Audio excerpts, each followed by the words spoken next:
नमस्कार प्रणाम। हम खेसारी लाल यादव सबके गोड़ छुके गोड़ लगतनी।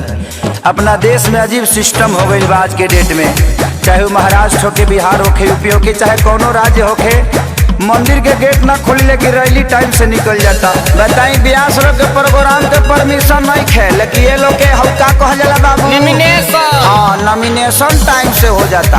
का सिस्टम आ गइल बा बताई। हमनी के माई के पूजा करे खातिर भी सरकार से परमिशन लेके पूजे के पड़ी।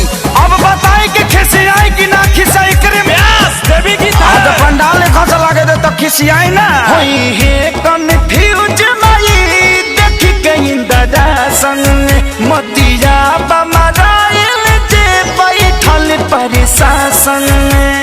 देवी मैया जिंदाबाद जिंदाबाद जिंदाबाद होई हे कन्फ्यूज माई देख के इंदरा संग मतिया बमराइल जे बैठल प्रशासन। जब नइखे परमिशन माई के आसन के त कैसे छूट मिलल बा नेता लोग के भाषण के, कैसे छूट मिलल बा नेता लोग के भाषण के। देवी मैया जिंदाबाद जिंदाबाद जिंदाबाद अरे भैया जिंदाबाद जिंदाबाद जिंदाबाद। अड़हुल फुलवा कहाँ चढ़ेगा, लाल चुनरी कहाँ चढ़ेगा।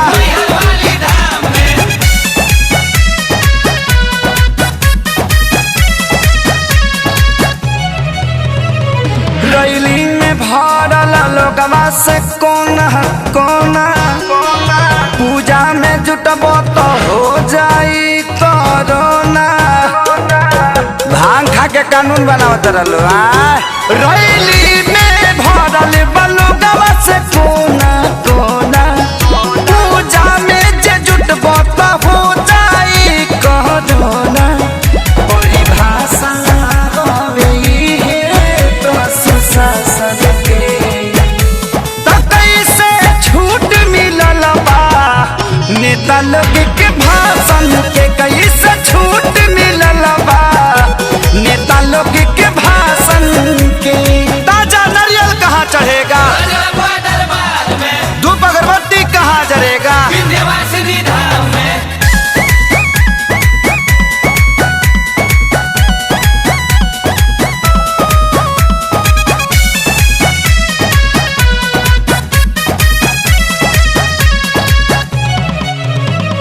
सोनू विकास बाना से पलो गवाला गल, यादव राज कुंदन सरकार भइल बा पागल।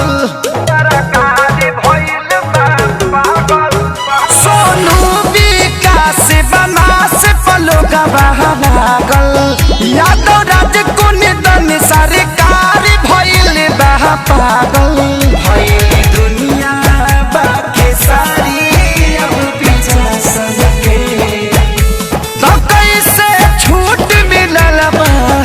नेता लोग के भाषण के, कोई से छूट मिलल बा नेता लोग के भाषण के।